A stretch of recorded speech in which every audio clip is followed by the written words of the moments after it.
Happy Sunday Joseph, happy Sunday juga. Salve Joseph Sabahabir, salve juga. Bang Jo live di rumah nggak dimarahin sama orang tua? Udah tahu. Kayaknya waktu itu udah pernah saya cerita ya. Jadi ada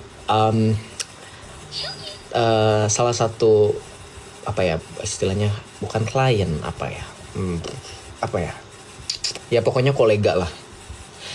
Kolega dari orang tuaku yang ngasih tahu mirip anak lu, terus ya both of my parents forward message itu ke WhatsApp aku. Terus kayak tahu dari awal tahu. Terus katanya kan saya udah pernah cerita juga. Mereka kasih tahu yang penting benar dan nggak tipu-tipu. Udah itu aja. Mereka nggak bisa ngelarang aku ngomong terlalu keras karena mereka tahu tabiat aku. Jadi sebenarnya ini juga sekaligus untuk cerita ke teman-teman yang memang keberatan dengan cara aku berbicara. Sebenarnya orang tua aku juga sering nasihatin, tapi mungkin akunya juga sudah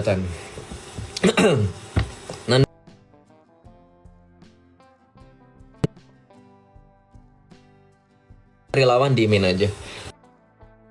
Lagi cari koin dia, lagi lebaran. Teman-teman tahu nggak sih? Mereka kan dikit lagi lebaran, lagi cari THR. Joseph sering ke gereja pagi atau sore? Saya lebih seringnya pagi. Tuhan Yesus memberkati Joseph. Amin. Tuhan Yesus berkati juga. Kakak, halo. Salve, Vita Nugraha, Kak Vita. Teman-teman bantu Tetel Layar, bantu repost ya teman-teman. Bantu repost, bantu share, copy link. Di kosan aman Bang Jos, nggak ada yang Islam nggak? Kosan gue isinya mahasiswa, mereka sudah tahu. Teman-teman gue udah tahu. Gue juga udah ceritakan waktu itu ya, teman-teman gue tahu kok. Ada beberapa yang udah tahu.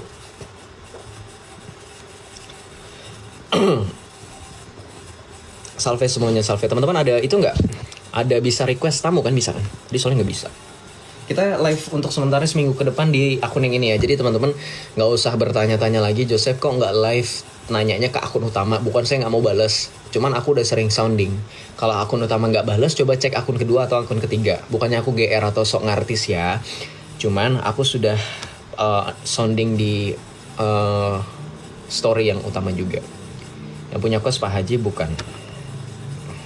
Ntar aku kasih tahu, ntar ketahuan udah mana. Gue udah kasih tahu kan itu lokasi kosnya di mana. Bagaimana kalau kita berdoa dulu ya Joseph? Siap, nanti dulu ya, bentar ya. Kita akan berdoa tapi bentar. Bang Sarang, nada bicara kalau debat jangan terlalu keras. Maaf Bang kalau tersinggung, maaf Bang. Oh nggak perlu merasa saya akan tersinggung dengan saran Majusi, nggak. Gue terima saran lo, saya terima advice dari kamu. Memang saya terbawa suasana, dalam artian ketika berdebat memang kadang tone atau nada saya berbicara memang kadang naik, kadang turun, kadang datar, kadang flat gitu. Kayak cenderung mengikuti bagaimana perdebatan itu. Halo. Jadi kayak sebenarnya lebih ke mungkin ya itu spontan aja, tapi nggak apa-apa. Next saya akan coba untuk tidak terlalu keras. Karena biar semangat aja sebenarnya, biar entertain juga, maksudnya biar penonton tuh gimana ya, tetap menyampaikan pendapat dan juga data, tetapi di satu sisi menghibur gitu. Tapi nggak apa-apa, terima kasih atas sarannya. Makin diberkati pelanannya ya Joseph, amin. Terima kasih, Tuhan Yesus memberkati apapun yang kita kerjakan di ladang Tuhan. Apapun yang kita kerjakan di ladang Tuhan, Tuhan Yesus berkati selalu. Tuhan memperkenankan supaya kita menjadi pekerja-pekerja di ladangnya dan berbuah. Salve semua, salve. Shalom Bang Joseph, shalom. Lebih ke mak-mak julid sih kamu Joseph. Ya gimana ya, saya kalau misalnya dibilang mak-mak julid, lebih julid mana coba? Sama orang-orang yang sebenarnya mereka juga bermain menyerang pribadi ketika mereka ngatain saya bocil. Terus kadang ngatain saya itu murtadin abal-abal, underestimate secara nggak langsung. So, kalau misalkan kamu melihat secara fair, berdebat yang kemarin itu saya sudah bilang, lihat secara fair coba. Yang dari awal underestimate, yang dari awal itu nyerang pribadi, mancing-mancing siapa? Giliran digas sama Joseph dengan fakta ya. Ngitung kalender dari Hijriah ke Masehi aja nggak becus. Udah nggak usah dibahas, makin malu ntar. Coba suruh ngitung dari kalender Hijriah ke Masehi yang betul coba. 600 Hijriah, 600 Hijriah. 200 Hijriah kok 8 Masehi. Tapi kita lanjut aja ya. Si Nandar lagi nantangin apologet Kristen. Iya biarin, lagi cari THR. Teman-teman gak usah dihiraukan yang kayak gitu. Lagi cari THR. Itu foto bapakmu ya. Foto Allah, firman Allah yang menjadi manusia. Batik Koko Tanah Abang. Kamu jualan batik Koko Tanah Abang.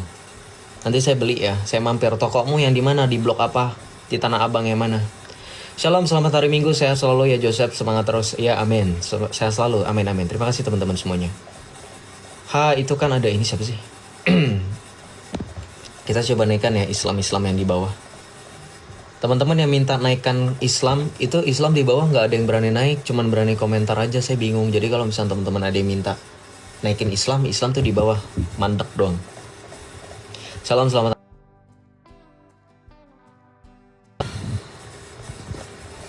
Nanya apa 2002? Tolong live-nya malam aja ya. Semoga bisa ya. Udah praktek nih dokternya.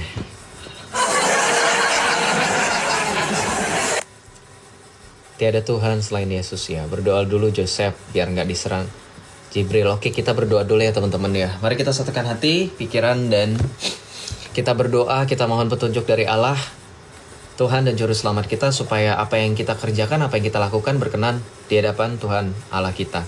Dalam nama Bapa dan Putra dan Roh Kudus. Amin. Allah sumber kebijaksanaan ilahi, Engkau yang telah mengkaruniakan keselamatan kepada kami melalui Putramu yang terkasih, Tuhan kami Yesus Kristus, yang telah menyatakan dirinya, yang telah memberikan dirinya sebagai kurban yang sempurna. Ya Bapa, kiranya Engkau memberkati apapun yang kami kerjakan, terutama dalam pemberitaan keselamatan yang akan kami kerjakan dan lakukan pada malam ini melalui aplikasi TikTok ini. Ya Bapa, kiranya Engkau berkati selalu, lindungilah kami selalu, dan utuslah Roh Kudus-Mu kepada tiap-tiap dari kami, baik saya, hamba-Mu ini, maupun teman-teman yang ada di bawah yang sedang menonton, atau bahkan teman-teman yang bahkan sekedar untuk bertanya, sekedar untuk mampir. Ya Bapak, kiranya Engkau urapilah mereka dengan Roh-Mu yang kudus, agar setiap dari mereka mampu menerima kebenaran dan keselamatan itu. Terlebih jikalau mereka menjadi bagian seperti kami dalam satu kerajaan, satu baptisan, dan satu iman yang percaya kepada Putra-Mu yang terkasih, Tuhan kami Yesus Kristus. Ya Bapa, kami tahu segala kelemahan kami tahu segala apapun tingkah laku kami yang masih kurang berkenan di hadapan-Mu. Ya Bapa, ampunilah kami. Inilah kami anak-anak-Mu yang berusaha untuk melakukan apapun demi menyenangkan hati Engkau. Kami berusaha untuk melakukan apa yang Engkau kehendaki, dan kiranya Engkau terus menyadarkan kami, menegur kami melalui apapun itu, melalui orang-orang yang kami kasihi sebagai perantara, agar Engkau bisa menegur kami melalui orang itu. Terima kasih ya Bapa, doa ini kami serahkan ke dalam tangan pengasihan-Mu dengan perantaraan Putra-Mu yang terkasih, Tuhan kami Yesus Kristus, yang bersatu dalam Dikau, dalam persekutuan Roh Kudus, Allah yang berkuasa, kini dan sepanjang segala masa. Amin.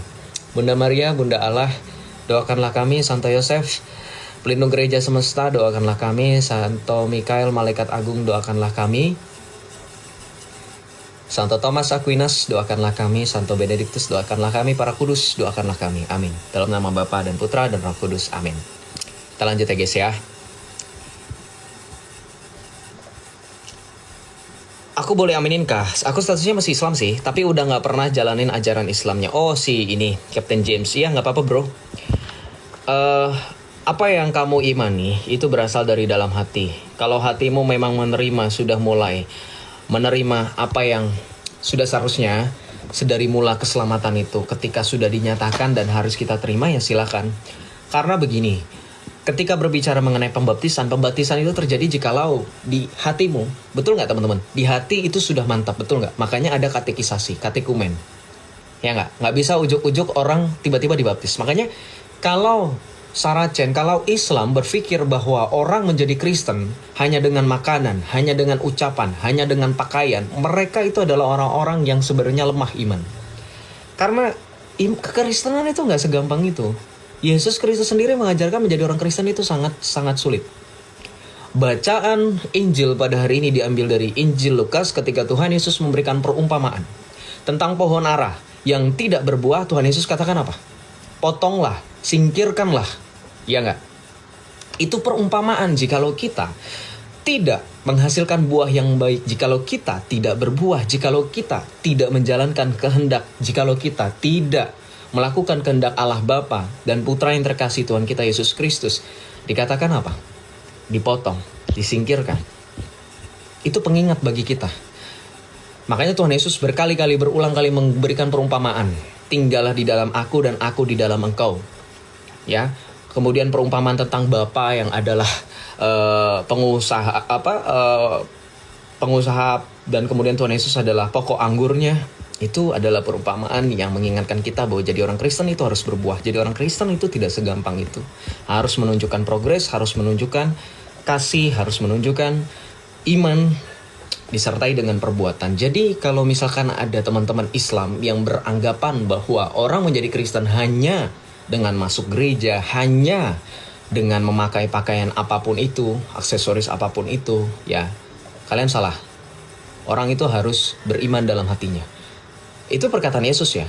Apakah perkataan para rasul sesuai? Iya. Contoh, dalam 1 Petrus 3 ayat 15, Rasul Petrus pun mengatakan apa? Tetapi kuduskanlah Kristus di hatimu sebagai Tuhan.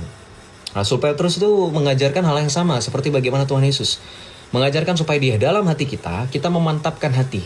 Bahkan dengan kata-kata kudus artinya bahwa di dalam hati kita itu benar-benar supaya terisi kehendak Allah Sang Bapa. Ingat loh, ketika saya berbicara mengenai kehendak Allah Sang Bapa, Tuhan Yesus sudah pernah berbicara mengenai kehendak Allah Sang Bapa itu.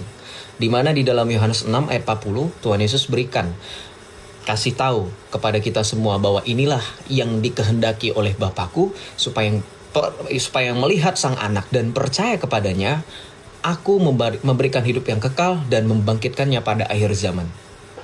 Artinya bahwa kepercayaan itu memang sesuatu hal yang fundamental dalam iman kekristenan. Tetapi iman kekristenan bukan berarti berbicara mengenai imani saja. Meskipun sekali lagi iman di dalam hati dan juga perbuatan itu fundamental. Tetapi iman kekristenan juga berlandaskan akan akal. Makanya ya Santo Anselmus dari Canterbury itu pernah bilang, Fides quaerens intellectum, iman yang mencari pemahaman. Ketika kita beriman, kita juga ingin memahami iman yang kita imani. Bukan sekedar beriman buta, bukan sekedar jalani saja, tidak seperti itu. Ya. Vini vidi vici, ya itu ungkapan. Datang, lihat, dan buktikan. Ibnu Taimiyah abad 10, bener Sang Rehan, gue gak bohong, lu beneran ditipu.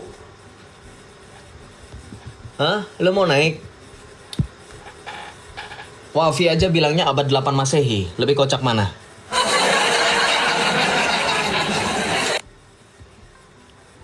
Gimana nih Islam? Kamu gak mau naik? Udah gak ada lagi orang Islam yang berani naik. Mereka lagi siap-siapin lebaran. Mereka lagi iktikaf.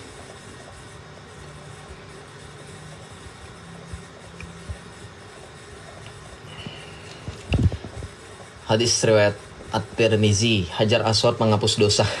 Jangan dibawa yang itu. Kita lanjut ya. Oh ya, aku lupa bentar. Aku mau memberikan sesuatu. Dinosaurus dulu atau Nabi dulu, Bang? Allah menciptakan apa dulu? Pada hari keberapa Allah menciptakan hewan? Pada hari keberapa Allah menciptakan manusia? Kalau di dalam Alkitab sih dijelaskan ya. Pada hari kesekian Allah menciptakan hewan-hewan yang ada, yang melata, yang ada di langit, yang berkeliaran di udara, yang ada di air. Jadi kamu bisa terjawab. Tapi kalau pakai ajaran Saracen, ajaran iman itu ya, Islam itu, nggak tahu saya bisa kau jawab apa enggak. Mereka butuh tafsir. Tapi kalau Alkitab, tafsir itu diperlukan bukan untuk kemudian menyempurnakan. Ya, Alkitab sudah sempurna dari sananya. Tidak perlu disempurnakan. Jangan kemudian teman-teman yang Kristen juga berpikir bahwa mereka mengklaim Taurat itu perlu disempurnakan. Tidak pernah. Di dalam Mazmur dikatakan Taurat Tuhan adalah sempurna. Ketetapan yang sempurna. Bukan sesuatu yang kemudian tidak lengkap, kemudian perlu disempurnakan. Itu adalah klaim kosong. Ini kan saya sudah pernah bilang ya, secara logika, secara konsekuensi logis, ketika mereka mengklaim bahwa apapun yang diturunkan, yang diwahyukan kepada nabi-nabi itu sudah sempurna dan datangnya dari Tuhan, apakah teman-teman mau menerima juga standar logika yang aneh ketika mereka katakan bahwa perlu disempurnakan lagi oleh kitab mereka yang turun belakangan? Sekarang saya tanya, Lebih hina Tuhan atau mahasiswa seperti saya yang revisi ketika mengajukan skripsi berkali-kali lebih dari 3 kali. Itu kitab yang mereka imani sekarang itu ada berapa? Ada 4. Termasuk kitab mereka yang paling terakhir yang katanya penyempurna. Sungguh hina Tuhan yang maha sempurna, Tuhan yang maha segala sesuatu, jikalau merevisi, jikalau menyempurnakan tanda kutip sesuatu, itu lebih dari 3 kali, lebih hina daripada manusia. Betul?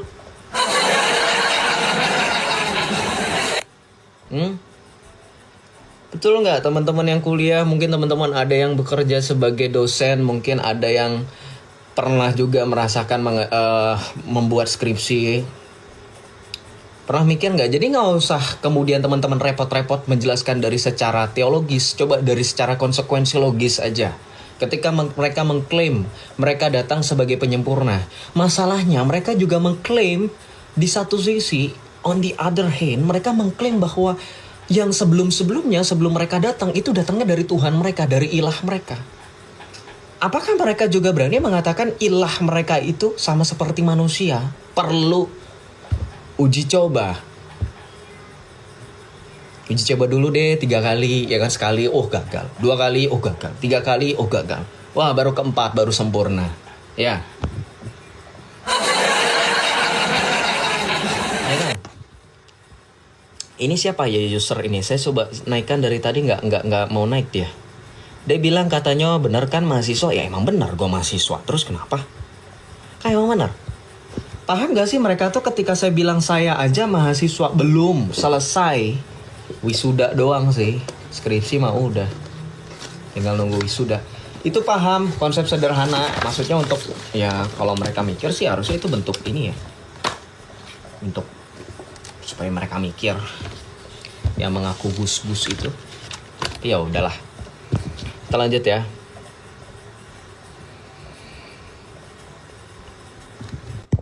Senekan. Sorry teman-teman, aku nggak lihat layar. Malam, Aerox, selamat malam. Shalom, Aerox, selamat malam. Aku turunkan ya kalau nggak ada suara. Takut ini ngeri. Ada suara-suara terus nanti kena report. Kuliah jurusan apa bang? Yang jelas bukan jurusan Tarim.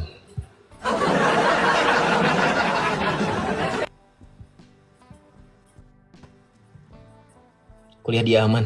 Baru gue bilang yang jelas bukan di Tarim, di Yaman.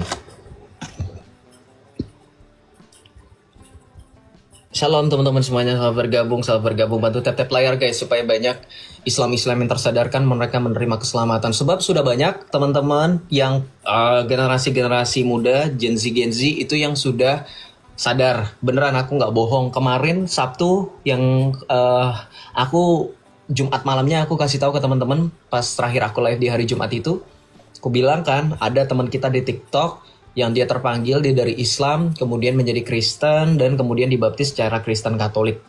Kemarin baptisnya di salah satu gereja di daerah Jakarta Selatan. Gitu, itu puji Tuhan. Lalu kemudian ada beberapa juga, ada teman-teman dari Palembang, ada dari mana lagi, Makassar. Itu banyak tuh. Sebenarnya kita sekali lagi bukan seperti mereka yang selalu membanggakan quantity ya. Enggak, cuman gini. Teman-teman yang harus kita aware adalah bahwa kita juga harus concern sama yang jiwa-jiwa yang sedang dalam proses seperti yang tadi saya katakan. Mereka itu berasal dari orang-orang yang tadinya menghujat, yang tadinya itu tidak percaya, yang tadinya itu denial gitu. Nah, dengan kekuatan doa, dengan kasih dan seterusnya, kita percaya bahwa akhirnya dengan kehendak bebas mereka dibarengi dengan urapan dari Tuhan, Roh Kudus yang bekerja, akhirnya mereka menyanggupi dan menerima panggilan dari Tuhan Allah kita yang menghendaki supaya mereka semua diselamatkan dan memperoleh pengetahuan akan kebenaran. Nah makanya sebenarnya kita di satu sisi juga harus waspada ya.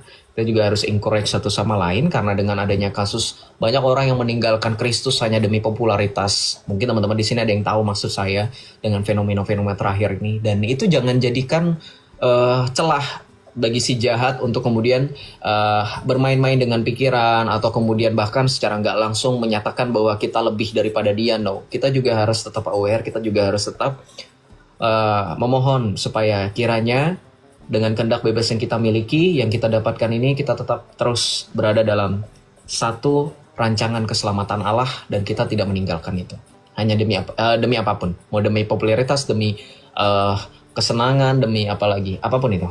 Saya sedang menasihati diri saya juga. Ini juga reminder bagi saya dan juga untuk teman-teman. Begitu, saling menasihati satu sama lain. Nanti pas pasca banyak yang baptis, amin.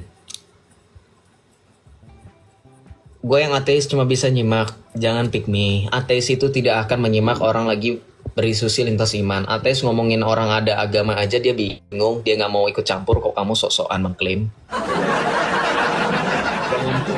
Ya, jangan FOMO. Kasihan orang tua kamu, ngelahirin kamu, udah diajarin, udah dibaptis, udah dikasih kok kamu ngaku-ngaku ateis. Semoga antum dapat hidayah dari Allah. Already have hidayah. I already had hidayah. Thank you Allah. Hul Ahad Yesu al-Masih Ibnillahil Wahid. Thank you Jesus. Sudah dapat hidayah dari Jesus Christ, Allah yang sejati. Nggak ada yang berani naik bang? Ya. Di paroki aku Cikarang. Paroki Cikarang di mana Maria Novenati? Paroki Ibu Teresa kah? Atau paroki siapa? Mualaf pasti berakal. Berakal itu maksudnya apa? Berakal apa? Akal-akalan. Ya. Akal bulus.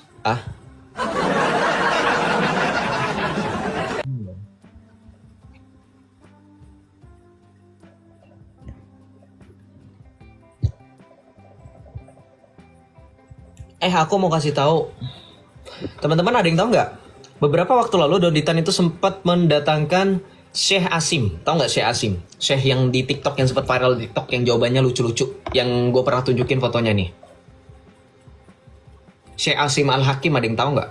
Nah, ini nih. Ini kok jadi website desktop nih. Bentar. Bentar ya. Ini loh. Gurunya, gue nggak tahu sih gurundanya Doditan atau nggak, tapi pernah bikin semacam podcast sama dia nih. Syekh Asim Al-Hakim.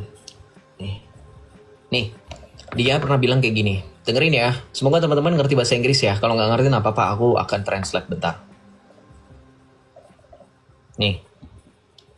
Bentar. Logic and philosophy to debate with it's permissible to learn logic and philosophy to debate with the atheists, non-practicing Muslims, secularists, modernists, etc., to prove various aspects of Islam and to refute their false accusations against Islam? The answer, generally speaking, no. This is totally prohibited. Not because Islam cannot answer these atheists or philosophy and logic ideas, but rather because this is one of the biggest gates of shaitan to corrupt your heart and your soul. Jadi dia bilang, adik nanya, apakah boleh belajar filsafat atau pengetahuan apapun yang berhubungan dengan filsafat untuk menjawab pertanyaan dari orang-orang ateis, orang-orang sekular, orang-orang apapun itu yang mempertanyakan tentang Islam? Syekh itu dengan tegas jawab, no, tidak. Itu dilarang. Dia bilang apa? Itu bahkan mempelajari filsafat dan semacamnya gerbang bagi syaitan untuk kemudian merasuki jiwa kamu dan pikiran kamu sehingga menggoyahkan iman kamu. Paham nggak maksudnya? Imanin aja, nggak usah banyak belajar, nggak usah mikir-mikir filsafat tentang Tuhan tuh. Ini filsafat ini filsafat neoplatonisme, ini filsafat lu aja nggak belajar, pantas nggak tahu. Ya.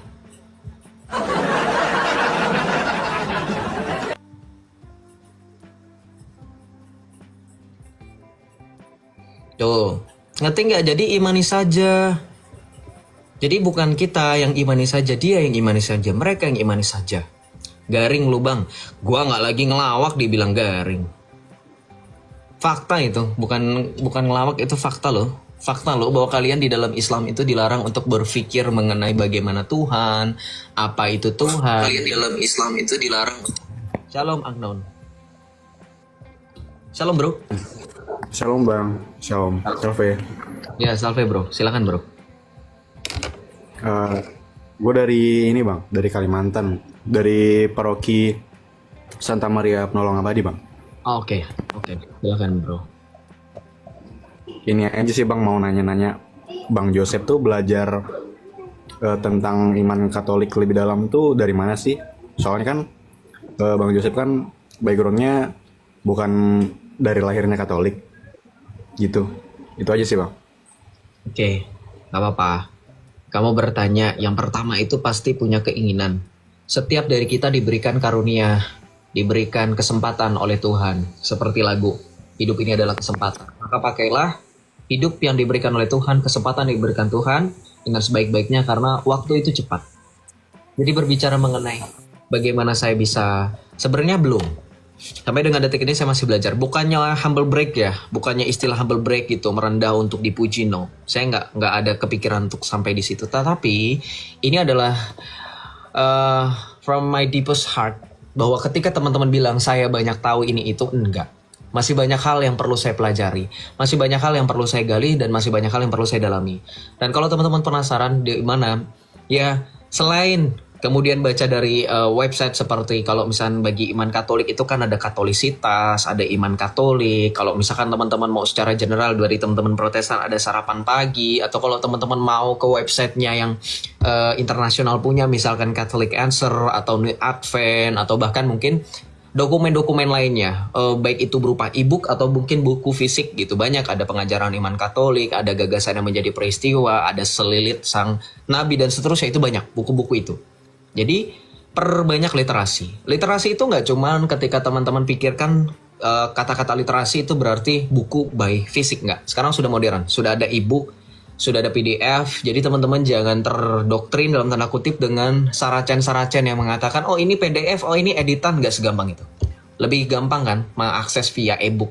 Murah, gratis, cepet, bisa dibuka tanpa bikin lecek, tanpa bikin space di kamar atau di rak kamu tuh penuh, kamu bisa akses kapan aja.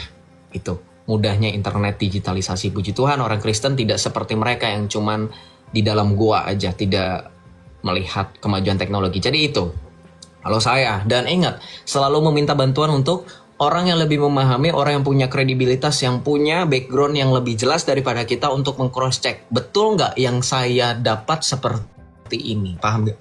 Betul nggak yang saya kemarin pelajari seperti ini? Betul nggak yang saya pahami itu seperti ini? Contoh, kalau kamu digembalakan oleh pendeta, kamu tanya pendeta kamu. Kamu tanya sama katekis kamu tanya sama romo kamu tanya sama orang-orang pembimbing rohani yang menurut kamu dan kamu tahu itu dia adalah orang capable. Itu kalau dari saya. Gitu, Bro Agnon. Oke bang. Makasih ya bang informasinya.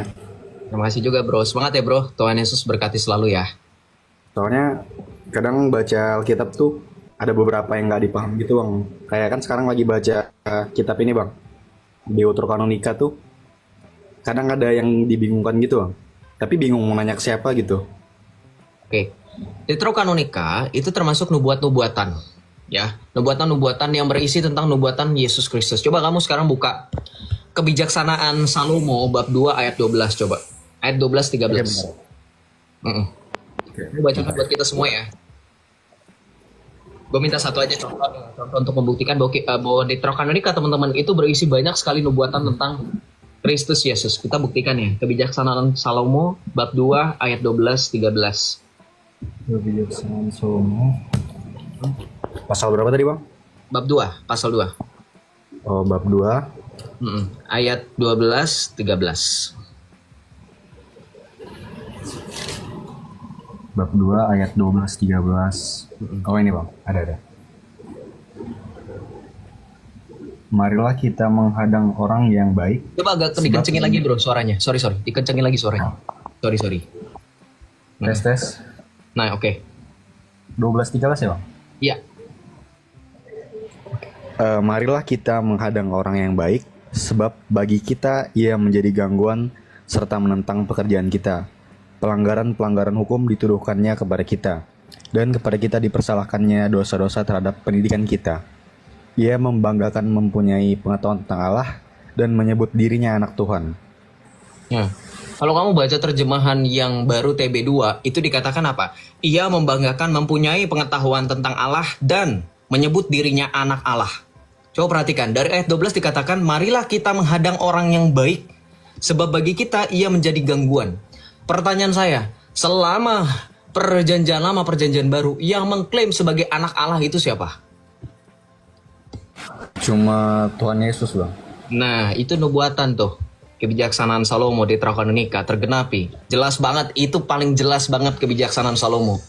Jadi kalau teman-teman bertanya, kenapa gereja menjadikan Deuterokanonika sebagai kanon? Karena itu yang ditutup-tutupi oleh orang-orang Yahudi.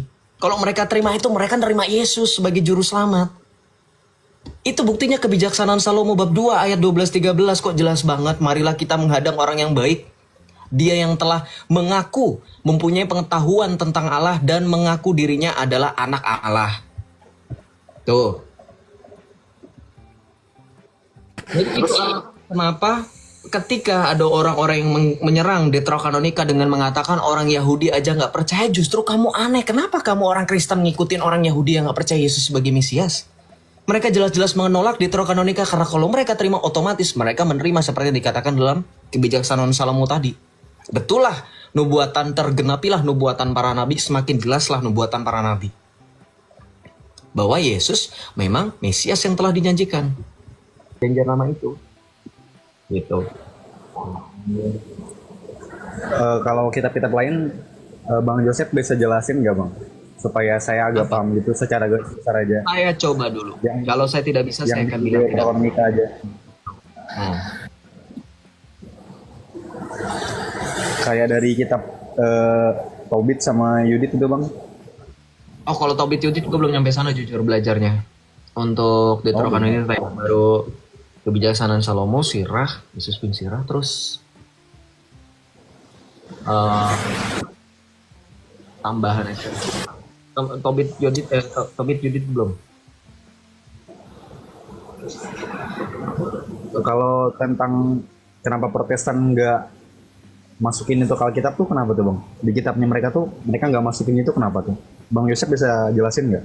Itu berdasarkan sejarah sih bagaimana Martin Luther mengatakan itu tidak termasuk kanon Yahudi. Cuman kan tadi saya sudah jelaskan bahwa kita mengikuti kanon gereja. Cuman terlepas dari itu ketika mungkin ketika teman-teman Protestan, saudara-saudara kita yang Protestan mendengarkan tadi penjelasan dari saya bahwa banyak isi dari Deuterokanonika itu berisi tentang nubuatan Mesias, mereka pasti juga pada akhirnya menyadari bahwa nggak ada salah kok gitu dengan Deuterokanonika itu, bahwa itulah ilham yang juga sama seperti bagian perjanjian lama perjanjian baru yang berisi kesinambungan. Itu kan kesalahpahaman. Kalau kita lihat apa yang terjadi di zaman dulu, memang itu masa kelam gereja yang masing-masing dua belah pihak antara Protestan dan Katolik sama-sama mengakui kesalahannya. Tetapi kan seringkali saya bilang bahwa kalau teman-teman belajar kita bahwa ada ungkapan masa lalu itu adalah suatu pelajaran dan masa sekarang adalah kita membangun masa depan, masa yang akan datang, bahwa masa yang akan datang kita percaya dan kita prediksi semakin dekat dengan persatuan seperti yang dikehendaki oleh Tuhan kita Yesus Kristus. Nah, contoh atau bukti dari persatuan itu bagaimana antara gereja Katolik dan teman-teman dari komunitas gerejawi Protestan itu ya ketika melihat perbedaan atau permasalahan termasuk dari kanon kitab suci ini sudah dibicarakan gitu dengan adanya joint declaration, ya deklarasi bersama antara dari pihak Katolik dan pihak Protestan. Yang sekali lagi kalau teman-teman saudara-saudari kita yang dari Protestan pun dengan pada akhirnya mereka diberitahukan bahwa oh ternyata bahwa Deuterokanonika itu isinya adalah nubuat-nubuat dari para nabi yang bahkan itu jelas banget kayak tadi kebijaksanaan Salomo ya kan? Jelas banget itu. Dia yang mengatakan, yang mengakui, mengenal, memahami pengetahuan tentang Allah dan mengaku dirinya anak Allah. Itu kalau teman-teman Protestan pakai ketika ditanya sama Saracen sama orang Islam, ada nggak perjanjian lama tentang Yesus? Masalahnya, kayak tadi, tidak ada kan dalam perjanjian lama, perjanjian baru, nabi-nabi, orang-orang tokoh-tokoh yang mengklaim dirinya mengetahui tentang Allah dan mengklaim dirinya sekaligus anak Allah tidak ada. Hanya Yesus. Nubuatannya secara tepat itu tergenapi. Di ayat sebelumnya dikatakan dihadang. Kepada dirinya dituduhkan pelanggaran-pelanggaran kita, hukuman-hukuman kita. Saya rasa kalau kita tanyakan sama teman-teman Protestan, katakan saja mereka sekarang bisa bersuara. Saya katakan pasti mereka bisa. Saya jamin ya. Mungkin sebagian besar dari mereka kan pada akhirnya mengerti, oh iya ternyata benar. Gitu.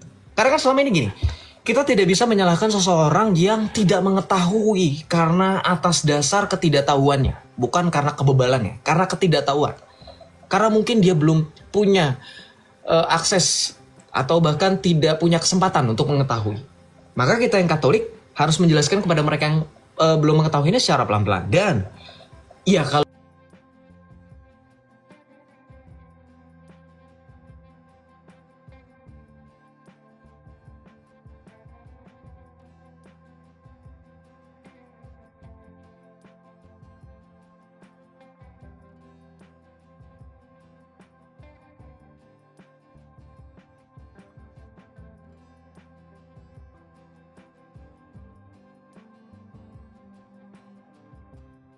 mencari tahu apa yang belum kamu ketahui tentang Katolik misalkan, dan kamu semangat untuk mempelajari dan mengetahuinya. Kita yang sebagai orang Katolik itu bukan dalam artian dalam tanda kutip membrainwash supaya kamu mengikuti kita, tidak. Kami hanya memberitahukan kepada kalian inilah yang sejatinya gereja Katolik ajarkan, seperti ini A sampai Z selesai. Gitu. Jadi kalau dalam ranah persatuan gereja memang yang diharapkan oleh Paus, yang diharapkan oleh pemimpin-pemimpin dari teman-teman gereja Protestan ya seperti itu. Bahwa yang akar rumput yang seharusnya juga semakin mengikuti gembala. Satu kawanan dan satu gembala sebagaimana Tuhan Yesus mengajarkan dalam Injil Yohanes bab 21 ayat 21 sampai dengan 23. Begitu. Gitu bro, Angdaun. Ada lagi? Oh iya. Sebenarnya banyak pertanyaan bang, cuma gara-gara naik diundang sama Bang Joseph jadi agak gugup gitu bang.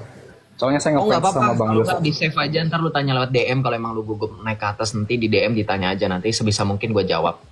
Ya. Oke. Masih bisa nanya lagi kayak? Apa tuh? Tentang ini, purgatory itu ada di kitab mana ya bang? Supaya saya agak jelas gitu. Purgatory juga ada di Kebijaksanaan Salomo. Iya. Kita apa? Ada di Kebijaksanaan Salomo ya. Atau kalau kamu lihat di dalam Perjanjian Baru juga ada itu. Di kitab apa itu bang? Perjanjian Baru. Di dalam 2 Makabe kok Kebijaksanaan Salomo. Sorry, my bad. Maaf. 2 Makabe 13 ayat 48. 2 Makabe 13 38 sampai 45. Saya catat dulu bang ya. 11. Ah? 2 Makabe 12 bab 13. Bab 12. Enggak ini bang, agak hujan ya, di sini lagi hujan. Gak apa-apa. Bab berapa tadi bang? Bab 12 ayat 38 sampai 45. Ayat.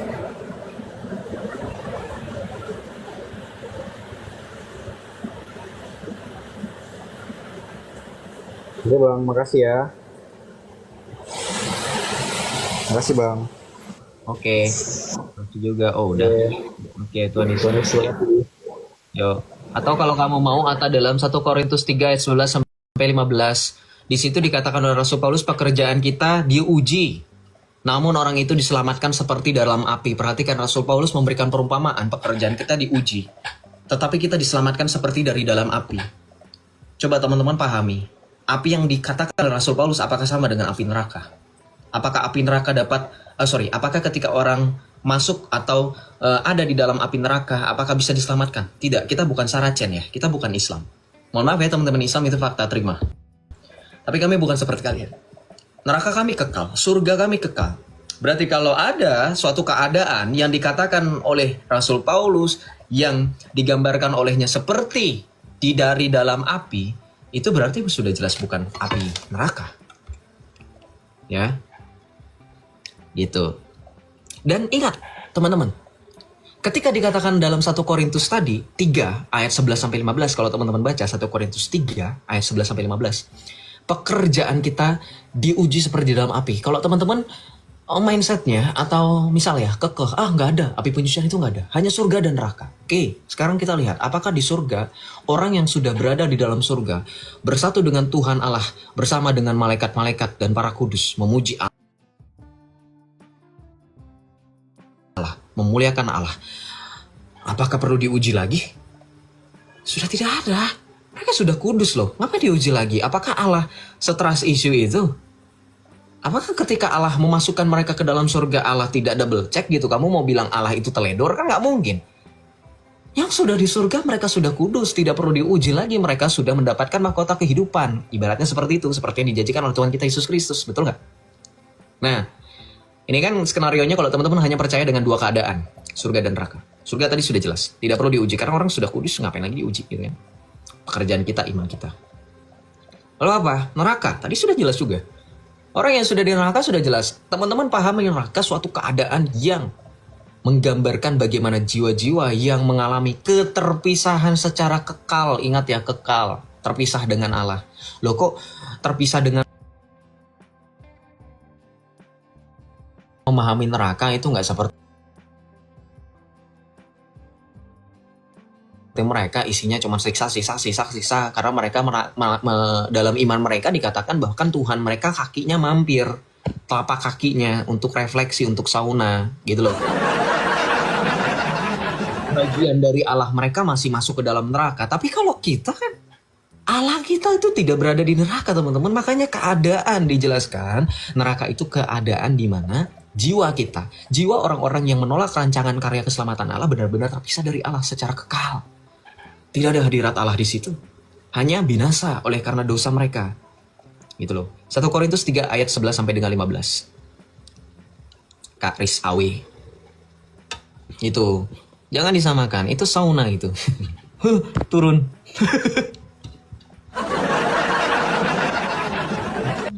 Kalau tempat nanti kita memahaminya terbatas. Ruang. Selamat malam. Shalom Ahmad Wardana. Selamat malam. Islam atau Kristen? Saya cuma mau tanya Bang, itu Ya. kan kapan hari kan itu ini kan cuma bertanya ya, bukan apa Ya, tapi abang dari Islam ya, betul ya? Ya, Mm-mm. saya Kristen. Oh Kristen, oke. Ini Bang, waktu Romo Patris itu mengatakan Protestan itu sesat, iblis itu, apakah ada maksudku? Bukan, aku ini cuma bertanya ya Bang ya. Ya Bang, halo.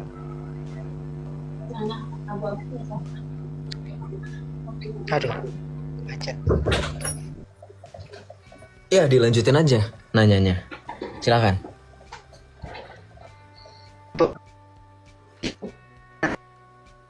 Ya, kan waktu VT-VT-nya Bang Patris itu, Romo Patris kan, itu bilang Protestan itu iblis. Itu gimana Bang? Saya juga belum paham masalah. Oh oke. Kalau boleh tahu kamu dari gereja mana? Ya cuma nyimak aja Islam. Baru Kamu Islam. Tadi katanya kamu bilang kamu Kristen. Iya, kamu Islam atau Kristen sih? Saya dari dulu Islam Bang.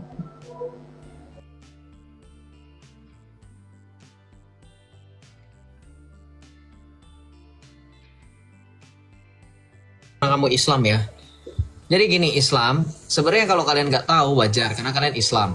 Sampai kapanpun kalian nggak akan paham. Tapi antara Romo Patris dengan teman-teman dari Protestan itu kamu harus lihat dulu konteksnya yang mana, VT-nya yang mana dulu dikatakan iblis. Dengerin, ketika Romo bilang seperti itu, Romo pasti sedang balas. Ya, saya pernah komen waktu pas Romo Patris mengatakan itu, saya protes dengan satu VT. Oke, VT-nya apa tuh? Tapi Romonya juga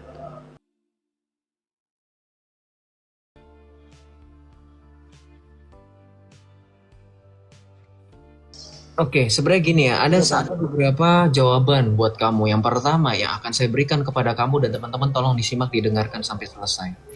Ini aneh. Kamu Islam loh. Untuk apa kamu ikut campur dengan antara Protestan dan Katolik? Kalau misalnya katakan, justru saya ini kan udah mau masuk Kristen. oh udah mau masuk Kristen. Nah, saya kan ini bertanya. Kamu masuk Kristen. Oke, dengerin ya. Ketika Romo memberikan itu, Romo memberikan edukasi kepada kamu Katolik. Dan ketika ada di edukasi tentang Romo itu diberikan. Tolong dijelaskan. Iya, ini lagi dijelasin. Ketika diberikan edukasi kepada kami Katolik, ada beberapa oknum dari teman-teman Protestan, oknum-oknum ini yang kemudian mengacau balaukan pengajaran Romo Patris. Ya, oknum-oknum tersebut sama seperti ketika saya menyampaikan kebenaran. Ketika mereka lebih menolak, mereka lebih memilih untuk menolak. Itu sama seperti orang kan beberapa ada akun yang kayak gitu. Ya si Tega ya kan, menyerang pribadi. Ada oknum-oknum Protestan yang juga menyerang pribadi saya. Cuman apakah kemudian saya katakan teman-teman semua yang Protestan selain daripada oknum-oknum itu adalah iblis? Enggak, hanya mereka yang bersifat iblis. Karena memang kalau teman-teman ingat kan aku pernah didoxing sama mereka, hampir didoxing sama mereka. Aku juga nggak tahu ketika ada teman-teman yang menuduh Katolik itu membongkar data apologet, jangan sampai loh saya harus mengorbankan identitas saya, tapi teman-teman nggak akan lihat saya lagi selamanya. Itu mereka ada loh yang bongkar data saya. Kalau teman-teman pengen tahu, ini saya diem aja selama ini. Jadi maksud saya gini loh, marilah kita saling bahu-membahu di dalam Kristus. Kalau teman-teman Protestan mau merendahkan hati, kami yang Katolik sudah sering merendahkan hati. Bukan maksudnya sombong, tapi sebagai pengingat aja. Gitu sih. Tapi ya so far ketika kamu ingin menjadi Kristen ya silakan. Jangan kamu melihat perdebatannya, lihatlah bagaimana perdebatan-perdebatan yang terjadi, yang seperti terjadi di ruangannya atau di VT-nya atau di akunnya Romo Patris, itu terjadi karena mereka yang repetitif. Gitu. Mereka yang mengulangi apa yang sudah pernah terjadi oleh gereja beberapa abad sebelumnya. Jadi Romo tidak mengatakan secara keseluruhan umat Protestan, tidak. Tetapi orang-orang yang dengan gagasan protestantismenya. Tahu nggak protestantisme? Ketika ada akhiran isme, harusnya kamu mengerti. Kristianisme. Katolisisme. Gitu. Artinya apa? Ide gagasan. Ada ismenya.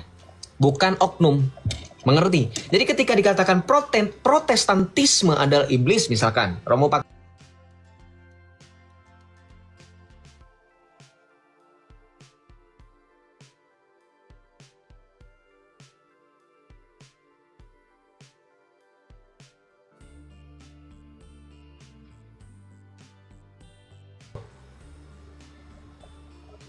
dan Romo Patris itu menjelaskan bagi saya itu adalah Kenapa? Yang kan itu katanya pecah dari Katolik. Ya, benar. Iya. Yang itu memang benar, itu sejarah teman-teman, proses sejarah teman-teman. Itu memang benar. Makanya saya bilang, kalau berbicara dengan antara hubungan gereja Katolik dan Protestan, itu masa kelam masing-masing gereja, dan masing-masing gereja, masing-masing antara Katolik dan Protestan sama-sama mengakui kesalahan kok. Jadi kalau misalnya ada oknum-oknum yang masih berdebat kemudian menjadikan Romo Patris sebagai kambing hitam, saya rasa itu tidak adil ya. Karena Romo Patris pun menjelaskan dari sisi bagaimana gereja Katolik dan menjelaskannya pun kepada umat Katolik. Saya sudah sering bilang loh, kamu gak suka Romo Patris, kamu tinggalkan. Ada beberapa oknum pendeta Protestan yang kemudian menjelek-jelekan gereja Katolik, apakah saya pukul rata? Habis kalian kalau saya pukul rata. Ngerti nggak maksudnya? Kita bersikap dewasa. Kita mengenal, mengetahui bagaimana ketika orang menyampaikan sesuatu, kita harus melihat apa yang disampaikan orang tersebut dalam artian ada konteksnya. Ada cakupannya. Ngerti nggak? Kalau Tanya nggak menyalahkan Romo Patris, nggak menyalahkan Protestan.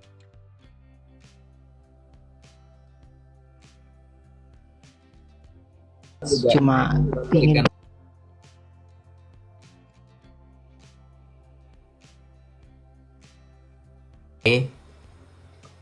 Gitu loh. Ya udahlah, saya turunkan dulu ya, biar nggak terjadi huru hara nih. Aduh, Tuhan Yesus berkati. Mohon maaf ya. Jadi gini maksudnya loh. Kan banyak tuh di luar sana yang menghina Bunda Maria, segala macam. Kan disuruh datang ke rumah saya nggak mau. Nih kayak tega nih. Beberapa kali ini kan, nih. Belum saya balas lagi. Kemarin saya tanyain. Ya,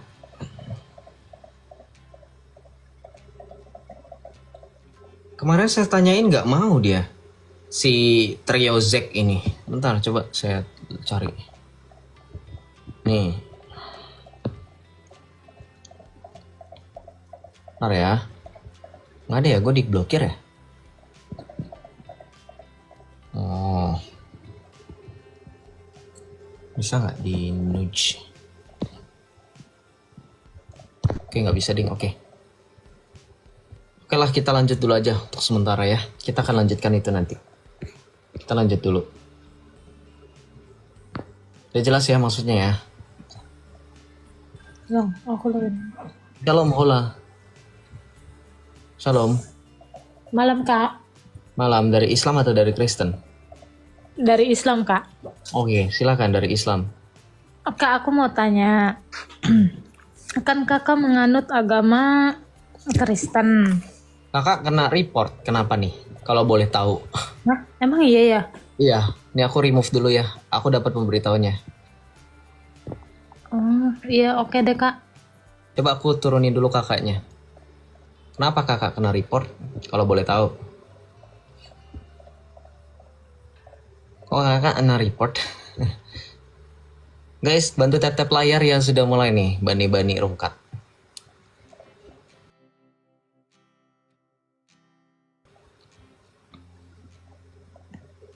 Kita lanjut ya. Oke, Albert, gue naikkan. Sorry. Bapak Paulus, maaf ya, kepencet harusnya Albert. Nih Albert. Dia meminta naik katanya sebelum baterainya habis. Guys, bantu tap layar ya. Bentar ya. Kak Hola, request lagi coba. Bisa nggak? Shalom Albert, selamat malam. Shalom bang. Ya. Makasih diangkat. Soalnya baterai mau habis, jadi mau nanya cepat aja. Oh iya, silakan bro. Jadi gue cuma mau nanya masalah, mungkin di Perjanjian Baru Paulus kan sering bilang bahwasannya Yesus adalah pengenapan dari hukum Taurat ya sebutannya. Oke, jadi gue cuma mau nanya, kan ini setahu gue kan jadi pertanyaan juga kenapa orang Kristen nggak ngikuti Taurat? Karena sepengetahuan jawabannya adalah pelan-pelan bro. Maaf pelan-pelan. Oh, Maaf, pelan-pelan ya, pelan-pelan. Jadi intinya Rasul Paulus kan berkali-kali ngomong Yesus adalah pengenapan dari Taurat. Pengenapan dari Taurat. Maksudnya pengenapan dari Taurat ini apa? Apakah ini berhubungan dengan Taurat sebagai pengikat kehidupan sebagaimana orang Yahudi itu mengikuti hukum-hukum Taurat? Karena setahu gue ya, karena nantinya di konsili apa gitu gue pernah baca bahwa Taurat, apakah kalau mau jadi selamat itu perlu menjadi ke Yahudian? Jawabannya kan enggak, makanya Kristen itu mulai berpisah dari Yahudi setelah konsili tersebut. Artinya kita nggak perlu mengikuti kebiasaan orang Yahudi yang gini gono gitu. Tapi itu sendiri kan tercantum dalam Taurat. Jadi apakah maksud dari pengenapan Taurat? Menghilangkan Taurat kah? Atau apa sih maksudnya intinya gitu? Oke. Kita selain melihat Rasul Paulus, kita juga akan melihat Rasul Petrus mengatakan Yesus adalah penggenapan dari Perjanjian Lama dan hukum Taurat. Ya. Jadi biar tidak kemudian bias, biar kita kemudian tidak berpikir hanya Paulus saja yang menekankan Yesus adalah penggenapan hukum Taurat. No, Petrus pun mengatakan hal yang sama seperti Paulus. Makanya inilah kesinambungan antara pengajaran para rasul. Tapi perlu diingat ya, ketika berbicara mengenai Rasul Paulus, Anda harus melihat bahwa Rasul Paulus itu dalam konteks menuliskan surat-surat pastoralnya itu menekankan hukum Taurat dalam bagian hukum seremonial. Nah, kamu harus tahu tuh, hukum Taurat itu kan dibagi. Ada hukum seremonial, ya, hukum moral, dan seterusnya. Nah, kita akan bahas itu nanti. Tapi kita fokus dulu mengenai apa yang dimaksud dengan penggenapan hukum Taurat atau apa yang dimaksud dengan Perjanjian Lama. Wah, baterainya udah habis nih bocah kayaknya. Sorry ya bro ya, gue nggak lihat dari tadi. Oh enggak, masih ada. Oke, kita lihat Rasul Petrus pun mengatakan hal yang sama seperti bagaimana Paulus mengatakan Yesus adalah menggenapi hukum Taurat. Kita buka dalam Kisah Para Rasul 3 ayat 18. perikopnya khotbah Petrus di Serambi Salomo. Saya langsung ke ayat intinya. Namun, kata Petrus, dengan jalan demikian Allah telah menggenapi apa yang telah difirmankannya dahulu dengan perantaraan nabi-nabinya, bahwa Mesias yang diutusnya harus menderita. Karena itu sadarlah dan bertobatlah supaya dosamu dihapuskan, agar Tuhan mendatangkan waktu kelagaan dan mengutus Yesus yang ditetapkan bagimu sebagai Kristus. Rasul Petrus pun mengajarkan hal yang sama, bahwa Yesus adalah penggenapan dalam perjanjian lama, di mana di dalam perjanjian lama Allah berfirman kepada nabi-nabi bahwa Mesias harus diutus. Itu satu. Kemudian dalam 1 Petrus 1 ayat 10 sampai dengan 12, Rasul Petrus juga mengatakan seperti ini. Kita buka 1 Petrus ya. Nih, kelewatan.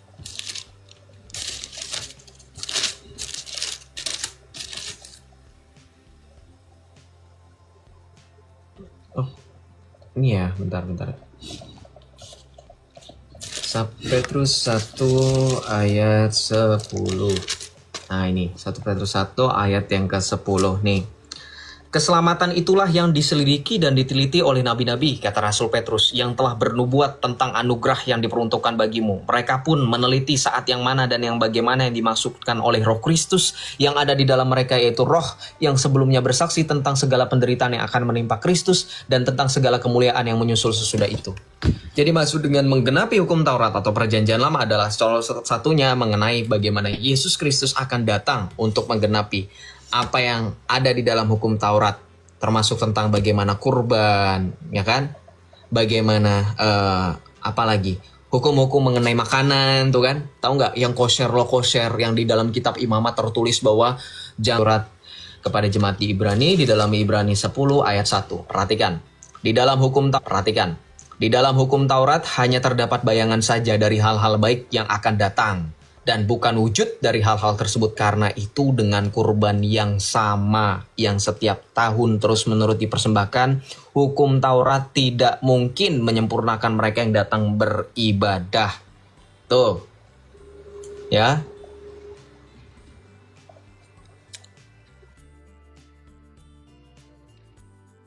Makanya di Ibrani 10 ayat 10 dikatakan apa? Karena kehendaknya inilah kita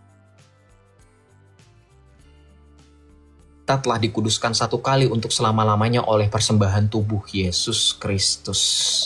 Itu salah satunya di dalam hukum Taurat yang tadi aku bilang.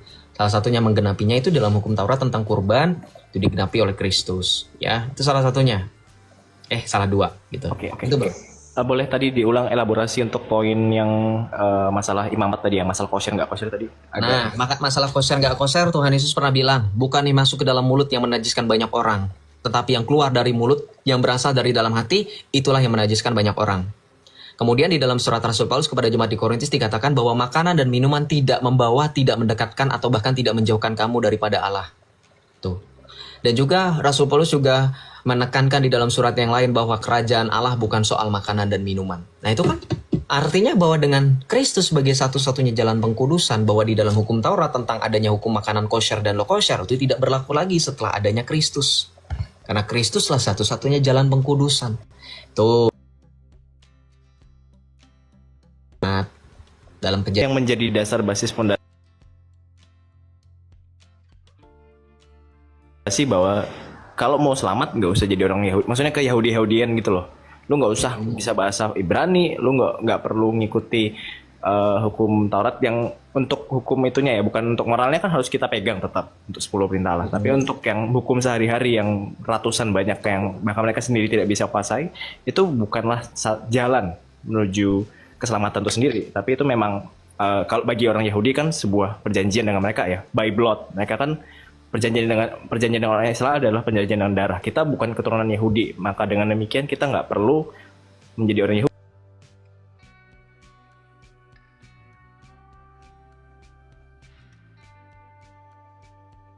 supaya di dalam mulutku, dari perantaran mulutku, memberitakan Injil dan segala bangsa mengaku. Itu kisah para rasul 15 ayat 7 itu nanti di ayat ketiganya. Nanti orang-orang Farisi, orang-orang Yahudi mendatangi Paulus dan Barnabas, dan mereka bercerita bahwa di antara orang-orang bukan Yahudi harus menaati dan menuruti hukum Musa, termasuk hukum Taurat dan Sunat. Lalu diputuskan para rasul itu bersidanglah para rasul itu kemudian dikatakan bahwa orang itu tidak lagi dibenarkan dalam hukum Taurat gitu. Ya karena gue kan juga sering ditanya sama teman-teman dari server sebelah ya kayak kenapa nggak wajib sunat, kenapa makan babi gitu-gitu. Jadi gue mau ngejelasin juga sebenarnya gimana ya mereka Para Rasul 15 itu satu perikopnya sidang di Yerusalem, itu konsili apostolik. Para rasul bersidang termasuk Paulus, Barnabas, Yakobus, Petrus, Yohanes. Iya. Karena itu juga makanya gue mau jelaskan ke teman gue yang server sebelah, mereka nggak punya pondasi ceritanya. Gue mau jelasin dari awal juga mereka nggak percaya. Jadi ya gimana ya? Ya udah. Gue selalu bilang kok. Salah tambah jadinya. Iya betul. Dan itu sorry gue potong lagi. Gue selalu bilang kok nggak ada kewajiban bagi orang Kristen untuk memayakini mereka, nggak ada. Karena ada ungkapan kan, sulit untuk mengatakan kepada lalat bahwa sampah itu busuk, bau, ya itu sampah. Ngerti nggak? Pakai HP apa bang, baterainya banget ntar 3% nih sudah. Sama terakhir deh, makasih udah terjawab tadi. Terakhir gue minggu lalu nonton nih abang ngelawanin ada kayak cowok pakai kacamata terus katanya mau pakai data ternyata pakai Wikipedia, inget nggak bang yang Iya. akhirnya nge-lag? Kores. Oh itu kah? Iya pokoknya iya yang pakai kacamata sih. Akhirnya abang nge-freeze hilang dah abang. Itu sih itu iya tahu bukan Kores, sorry. Siapa itu? Ya pokoknya itu adalah Ada diajak ngobrol lagi bang, gue padahal mau pengen denger poinnya dia juga. DM tapi nggak dibalas sama dia, nggak dihiraukan lagi. Si master ya master. Thank you. Gara-gara hujan jadi kayak biar sekalian ada Oh sesuatu. iya. Sorry ya Bro ya, lama ya. Oke, thank you bang. Thank you ya, Tuhan berkati. Ikan oleh Rasul Paulus yang mengikuti perkataan Tuhan Yesus. Barang siapa percaya dan dibaptis, ia diselamatkan. Bukan barang siapa percaya dan disunat, tidak ada. Hamik disunat, orang-orang ateis pun disunat, benar nggak teman-teman? Blunder nanti. Kamu pikir sunat dapat menyelamatkan? Banyak loh orang-orang ateis disunat karena masalah kesehatan, betul nggak? Karena masalah memang preferensi mereka mau disunat, mungkin masalah seksual dan segala macamnya. I don't know dan I don't care. Itu pilihan pribadi orang-orang, betul nggak? Karena sekali lagi sunat tidak menyelamatkan. Yang menyelamatkan adalah baptisan, sakramen yang sakramen sebagai pintu gerbang yang menyelamatkan. Baru kemudian setelah kita memasuki pintu gerbang, setelah kita melewati sakramen yang selanjutnya, ya sakramen inisiasi yang paling penting tuh kan, kemudian komuni, sakramen tobat, ya.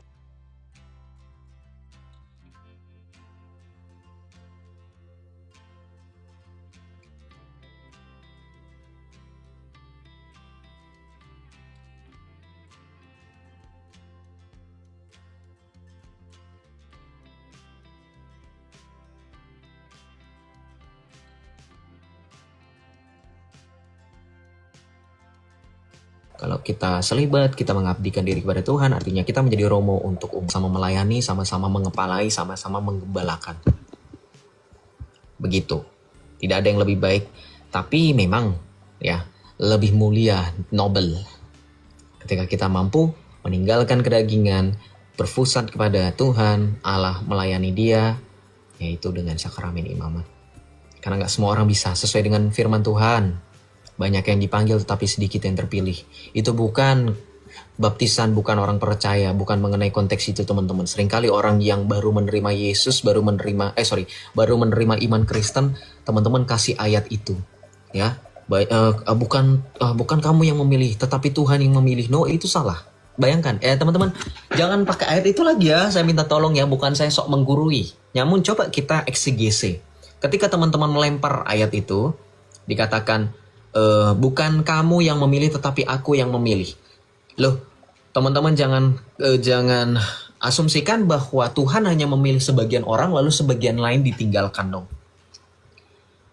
Teman-teman akui kan Tuhan itu Maha Rahim, Maha Pengasih, Maha Penyayang. Yesus kita adalah gembala yang baik yang tidak akan mungkin meninggalkan domba-dombanya.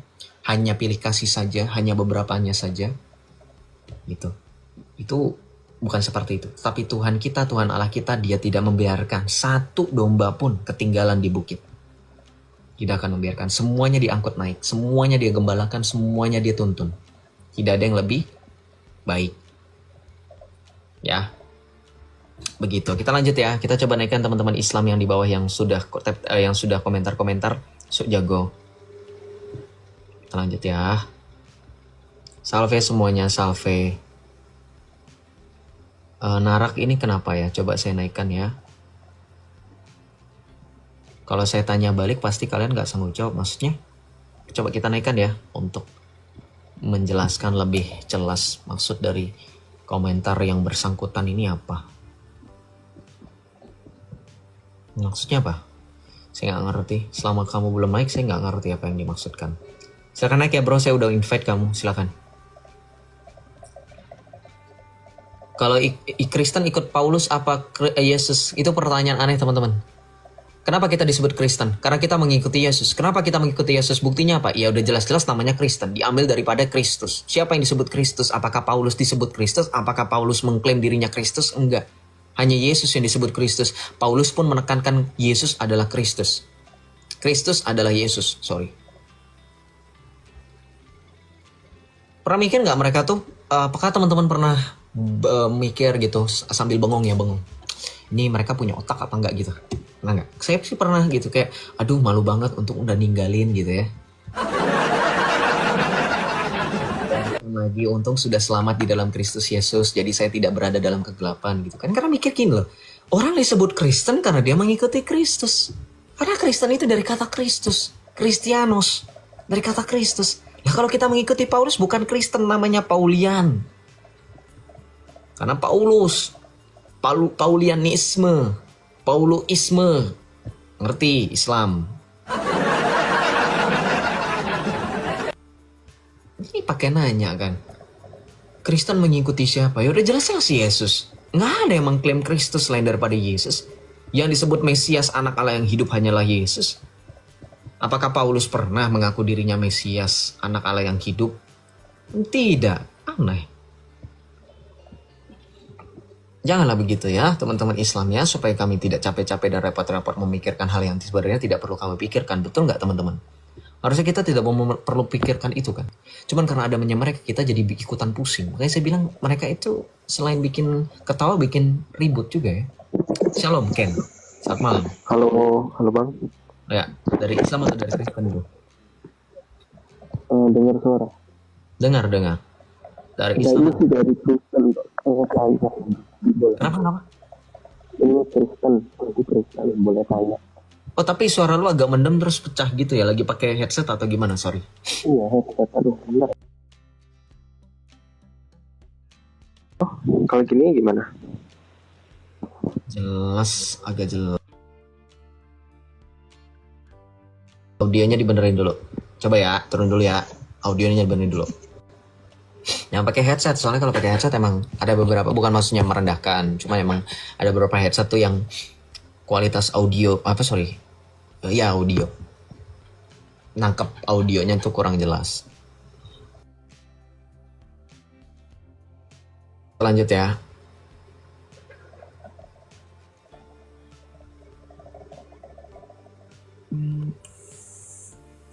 Halo Bang. Shalom, The Queen. Selamat malam. Shalom, gue dari Kristen Bang. Cuman gue ada satu pertanyaan nih. Apa? Sebelumnya, lu percaya nggak kalau di Islam itu pengusiran setan itu berhasil? Karena kan banyak juga tuh yang kerasukan massal dan lain-lain. Mereka mengundang ustadz dan itu berhasil. Sebelumnya kamu tahu nggak ada efeknya? Enggak sih. Cuman ini yang mau ditanyain sebenarnya. Iya, saya jawab ya. Maksudnya sorry. Ada pertanyaan lain nggak? Maksud narasi lain nggak? Narasinya cuman pertanyaannya kenapa setan itu bisa diusir dengan agama Islam dan agama Kristen itu sih. 2 Korintus 11 ayat 14 jawabannya. Hal itu tidak usah mengherankan sebab iblis pun bisa menyamar sebagai malaikat terang. Kamu belum pernah merasakan kan? Saya sudah pernah. Waktu saya memberikan kesaksian saya kan sudah pernah diruqyah. Embel-embelnya. Tahu nggak ruqyah mereka dengan apa? Dengan air kelapa, dengan hal-hal seperti itu, dengan air cucian kaki ibu saya. Efeknya tahu nggak apa? Efeknya pertama saya kena gangguan pencernaan satu. Yang kedua secara mental saya terganggu. Kenapa?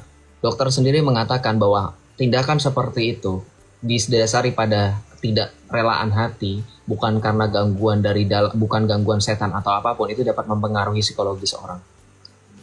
Ngerti? Nah, Oke. apa korelasinya? Apa korelasinya Joseph antara gangguan pencernaan, antara medical itu? Padahal kan kita tahu bahwa hal-hal yang seperti itu kan di luar dari atau melampaui ilmu medis, betul. Tapi bagaimana kamu lihat praktik eksorsisme dalam gereja Katolik? Saking benar-benar gereja itu concern supaya tidak ada kasus seperti ini main asal usir setan tanpa ada penjelasan medis. Misalkan siapa tahu orang itu kena skizo, siapa tahu orang itu terkena gangguan mental. Kalau bisa disembuhkan lewat medis dulu, kenapa enggak gitu kan, kayak gitu. Ada penjelasan kayak gitu supaya dihindari gitu. Nah, cuman untuk menjawab sembuh atau enggak, coba lihat kasus-kasusnya. Pernah kamu survei enggak secara data statistik sembuh antara tidak jelasnya berapa banding berapa? Pernah enggak? Nggak ada data yang jelas. Emang mereka punya data lembaga kredibel. Gue udah berani bilang kok, mereka punya ajaran itu nggak organize banget beneran. Kalau Katolik sampai ke akar-akar, sampai ke rambut-rambut lu itu ke organize loh. Di Jakarta, di negara ini, paham nggak maksud saya? Itu bisa dipertanggungjawabkan secara data statistik. Oh ini loh berhasilnya itu diukur dari secara statistik, bukan karena sering saya lihat di video-video yang belum tentu beneran. Bener nggak? Oke. Tapi itu kan baik Katolik ya. Kalau umpama yang baik Kristennya gimana bang? Baik Kristen yang gimana ya? Kan kalau Katolik itu banyak contoh dari film juga kan, dari yang diangkat dari kisah nyata kan lumayan banyak tuh. Jadi kayak dengan holy water, terus pakai yang salib dan lain-lain. Cuman kan kalau kita merujuk ke arah kekristenannya kan lebih ke arah ke doa ya. Dia nggak menggunakan sarana mungkin ya. Sarananya lebih sedikit lah dibandingin yang daripada si Katolik itu. Karena gue juga dari SD sampai ke SMP itu di Katolik dan banyak sering ke gereja Katolik juga. Cuman maksudnya perbedaannya kalau di Katolik dan ke Kristennya gimana ya kira-kira? Katolik dan Protestan perbedaannya. Yang satu perbedaannya adalah ketika berbicara mengenai otoritas itu harus kaum tertahbis yang mengusir, tidak bisa kaum awam. Itu perbedaan yang jelas. Kalau misalnya ditanya, tapi mereka bisa terusir ya karena setan takut di dalam nama Yesus. Siapapun yang menggunakan nama Yesus itu pasti setan takut, tekluk. Karena Alkitab sendiri yang mengatakan tidak ada nama yang memberikan keselamatan selain daripada nama Yesus, baik yang ada di kolong bumi maupun di kolong langit. Hanya ada di dalam nama Yesus Kristus. Kisah Para Rasul 4 ayat 11. Di dalam Filipi 2 ayat 9 sampai dengan 11 pun dikatakan supaya di dalam nama Yesus bertekuk lutut. Jadi ketika kamu menyebut nama Yesus, iblis pasti takut. Tapi nyebut nama Yesus dengan penuh hormat, sebab nama Yesus adalah nama kudus. Yesus humanum salvator. Yesus adalah penyelamat manusia. Nama tersucinya, nama terkudusnya. Gereja secara tradisional ada perayaannya, nama tersuci Yesus. Karena memang di dalam nama Yesus ada keselamatan. Dan di dalam nama Yesus itu juga kuasa-kuasa jahat dan kegelapan pasti takut. Sedari mula orang-orang beriman menyebut dan menyeru nama Yesus ketika mereka dalam kesesakan, ketika mereka dalam kebimbangan, ketika mereka dalam hal-hal yang berbau demikian. Jadi baik orang-orang Katolik maupun orang-orang non-Katolik ketika mereka percaya akan nama Yesus, iblis pasti akan takut. Karena iman yang menyelamatkan itu harus kita buktikan di dalam nama Yesus sekali lagi. Dan untuk case itu memang iblis sekali lagi takluk. Tapi kalau dalam kebenaran secara absolut memang gereja punya otoritas akan hal itu. Ya, secara permanen.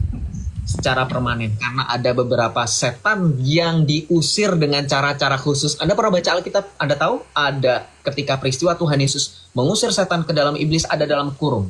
Jenis ini hanya bisa diusir melalui doa dan puasa. Anda tahu? Itu salah satu bukti bahwa setan juga ada klasifikasinya. Nah, paham kan? Anda baca Alkitab, buka di mana peristiwa Tuhan Yesus mengusir iblis, itu nanti ada dalam kurun penjelasan bahwa jenis ini hanya bisa diusir dalam doa dan puasa. Nah, itu. Oke, thank you deh bang, itu aja pertanyaannya. Ya. Oke. Terima kasih ya. Tuhan Yesus berkati. Ya, thank you juga bro.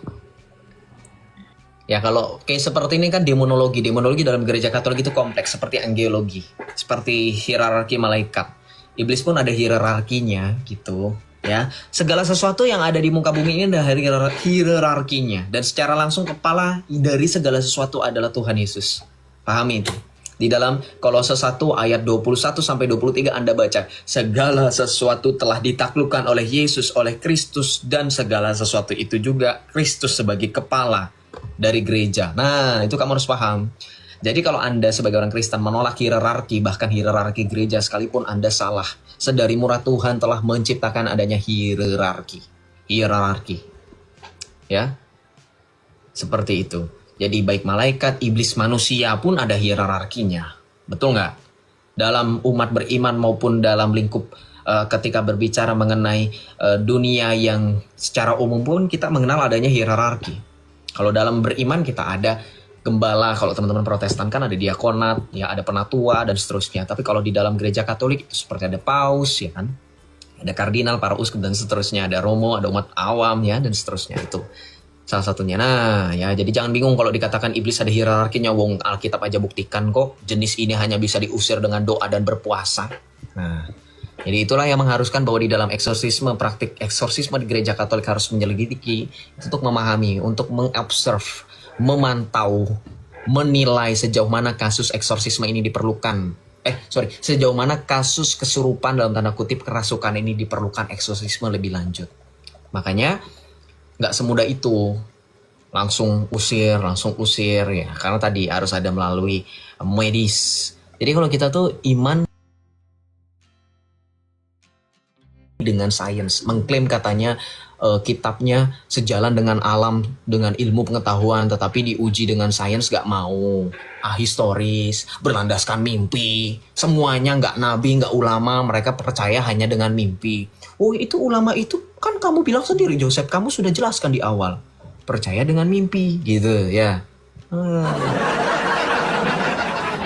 Gue juga mau, gue mau dapat duit cepet, gue bilang aja gue ketemu sama nabi lu, mimpi, ya nggak?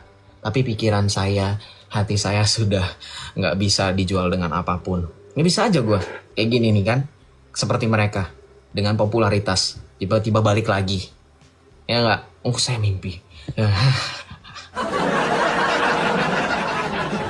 Nggak benar nggak diakuin nggak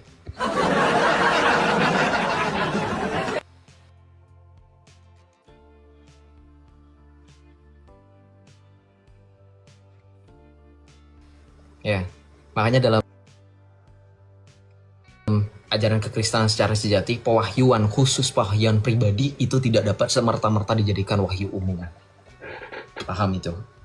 Ya, penglihatan para beato, para beata, para santo, para santa itu diselidiki lebih dahulu oleh gereja sebelum akhirnya kemudian gereja akui sejalan atau enggak. Itulah gereja Katolik begitu kritisnya.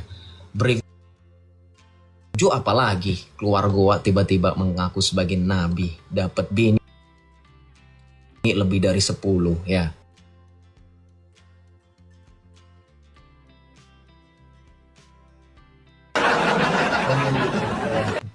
Tukang apa ya, saya dibilang tukang kayu, anak tukang apalagi marbot, itu ada yang bilang di bawah. Kadang tetangga saya si Joseph ini emaknya gini begini. Nggak apa-apa kamu bilang segala pekerjaan itu halal kalau memang pekerjaan itu berkenan ya, tetapi ingat ya, yang penting saya bukan tukang kawin, ngerti?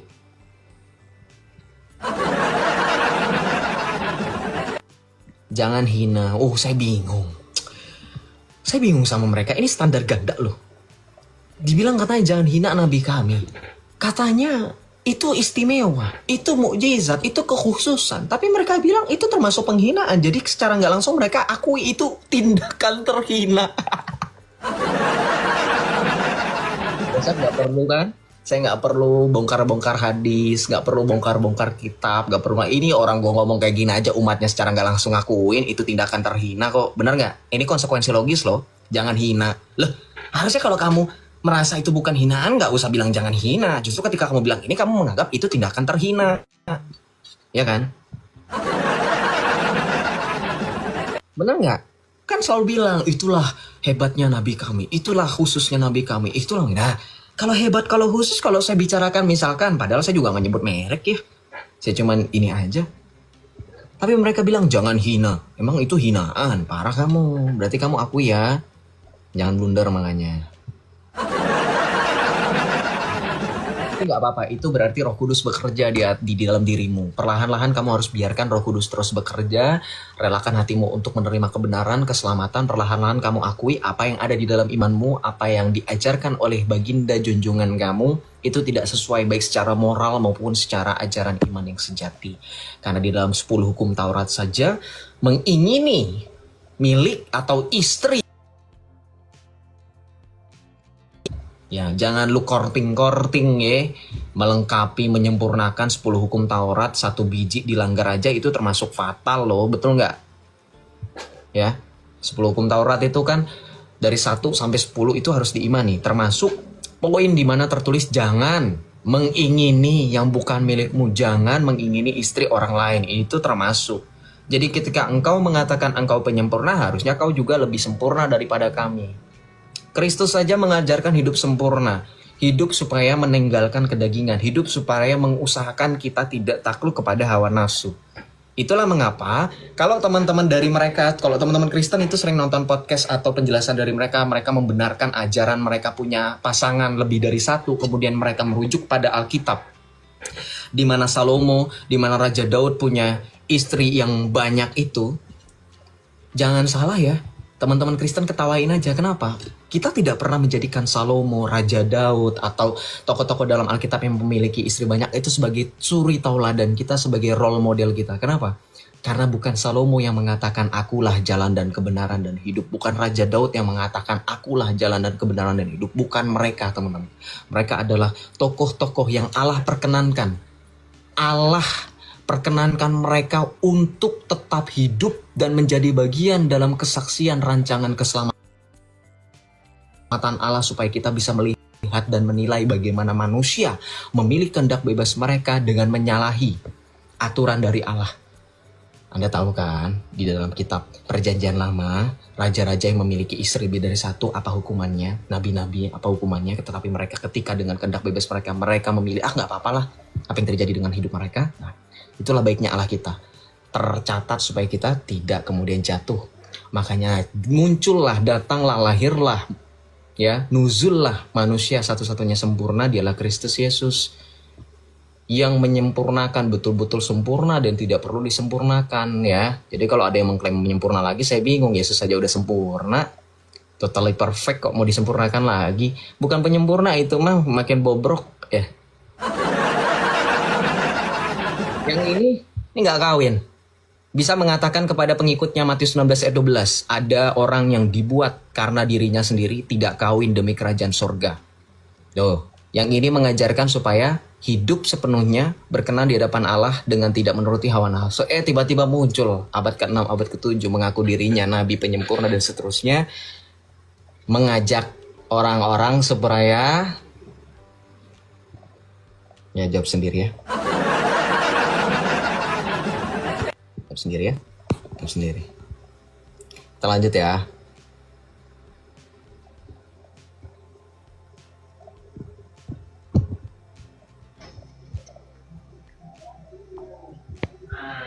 Halo bro, halo.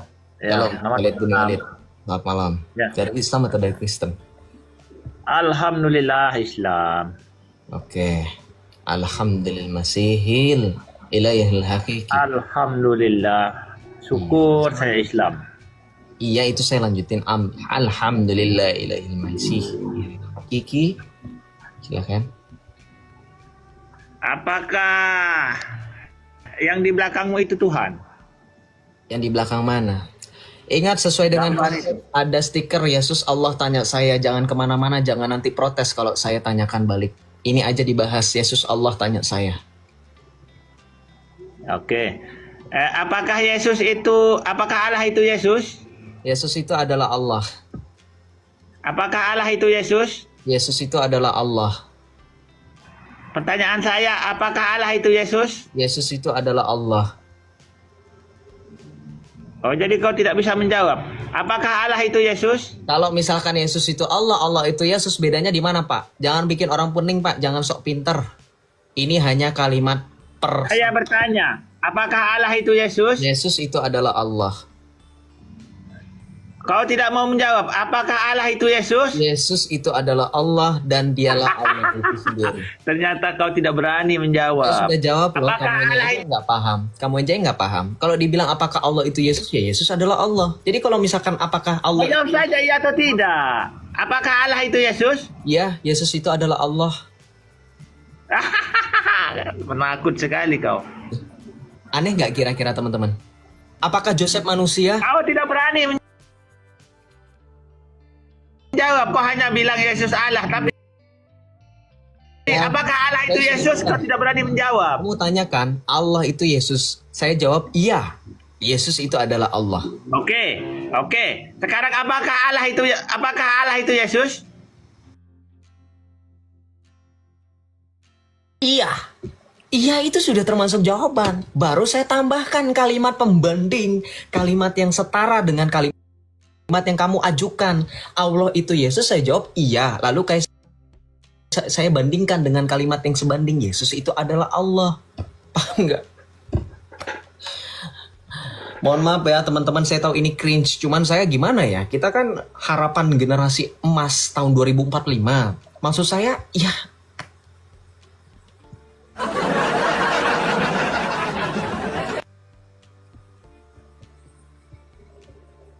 ya.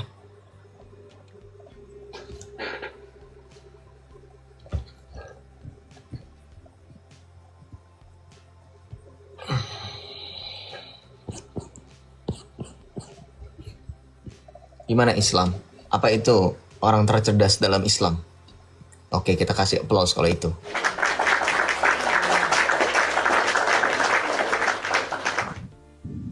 Salam perspektif Jorina, selamat malam. Selamat malam Bro Esep. Ya, selamat malam bro. Dari Islam atau dari Kristen? Saya Kristian, tapi izin nggak buka cam ya. Oke, nggak apa-apa. Silahkan bro. Saya mau bertanya nih Bro Esep, kalau berkenan menjawabnya. Saya ini udah 1,5 bulan terakhir mengikuti misa di gereja Katolik, sementara saya Protestan. Kira-kira untuk sikap yang saya tunjukkan saat saya mengikuti misa sebagai orang Protestan itu bagaimana ya Bro Esep? Tolong penjelasannya. Ya sesuai dengan TPS, sesuai dengan yang diatur oleh gereja Katolik, bahwa orang-orang non-Katolik yang belum dibaptis dan menerima komuni pertama tidak diperkenankan untuk maju menerima sakramen Ekaristi, tetapi cukup menerima berkat dari romo atau prodiakon. Sudah itu saja, sisanya mengikuti liturgi.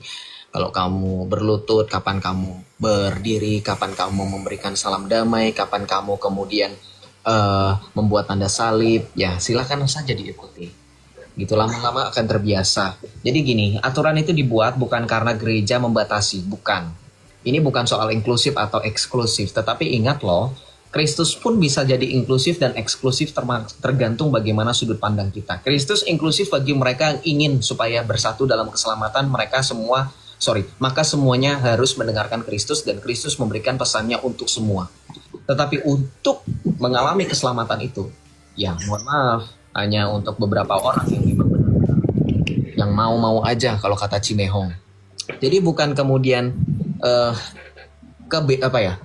kasih yang Yesus berikan dan tawarkan kepada dunia kemudian kita kita jadikan itu semacam dalam tanda kutip lisensi, surat gadai bahwa dengan Kristus sendiri saja saya sudah bebas berbuat apa-apa, nggak seperti itu. Maka sama seperti bagaimana gereja Katolik mengatur dalam liturgi, itu bukan untuk kemudian bersifat yang ini aja, bukan, tapi lebih ke bagaimana secara tradisi gereja juga mengajarkan bahwa hanya orang dalam keadaan yang layak menerima tubuh dan darah Tuhan saja. Contoh dalam Kisah Para Rasul, di situ dikatakan apa? Barang siapa yang menerima, yang memakan tubuh dan darah Tuhan dalam keadaan tidak layak, ia mendatangkan penghukuman atas dirinya. Dalam Kisah Para Rasul.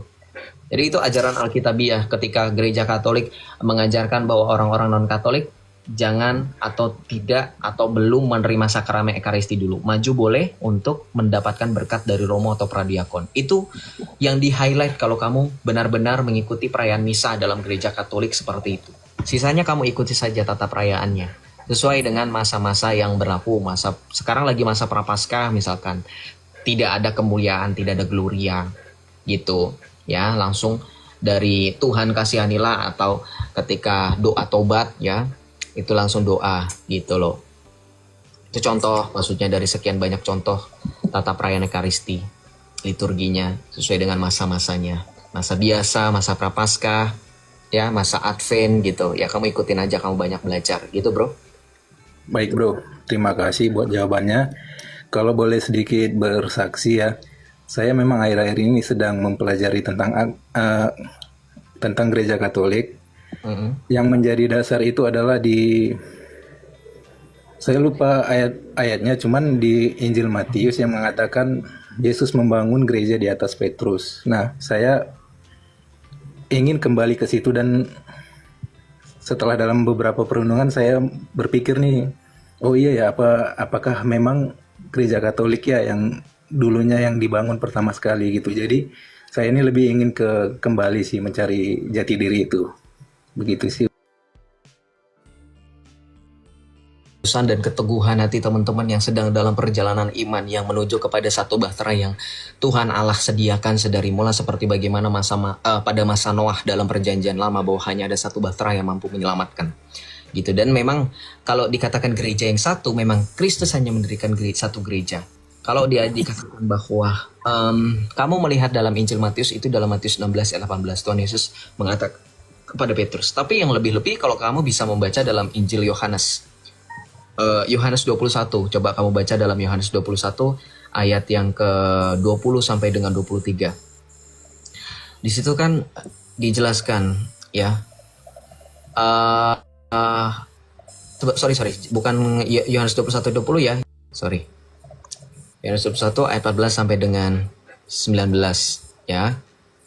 Kita baca di situ bahwa di dalam ayat 15 sampai dengan 18 yang paling penting itu mengenai perikop Tuhan Yesus memerintahkan kepada Petrus menggembalakan domba-domba. Tapi kalau teman-teman merujuk kepada bahasa asli dalam teks Latin, dalam naskah Vulgata dalam bahasa Latin, Tuhan Yesus mengatakan pertama domba, kemudian berikutnya domba lagi, kemudian yang ketiga domba lagi. Memang itu hanya domba biasa. Di Indonesia bahasa Indonesia kan kayak gitu ya, nggak ada domba apa ya, domba gitu kan. Tapi kalau teman-teman baca itu, kalau dalam bahasa Latin, Yesus pertama kali memerintahkan kepada Petrus menggembalakan domba-domba, itu domba kecil.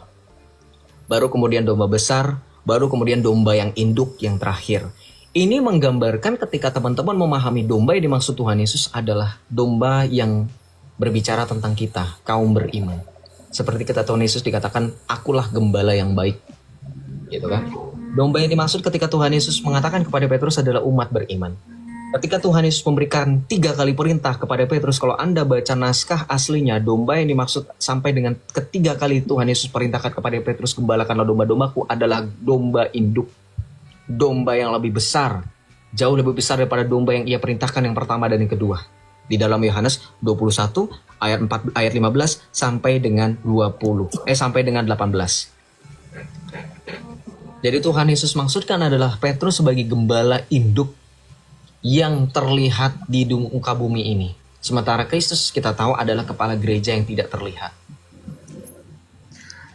Baik bro, buat penjelasannya mungkin saya akan terus mempelajari, dan semoga nantinya saya bisa memantapkan hati dan akhirnya untuk mengikuti katekumen. Amin. Terima kasih ya bro. Semoga tetap teguh, semangat dalam iman, dalam persatuan dalam gereja yang satu, kudus, katolik, dan apostolik ya bro. Semangat ya bro. Tuhan Yesus berkati. Amin. Terima kasih bro. Izin untuk mengikuti dari bawah ya bro Yosep. Oke siap. Shalom ya bro. Semangat ya.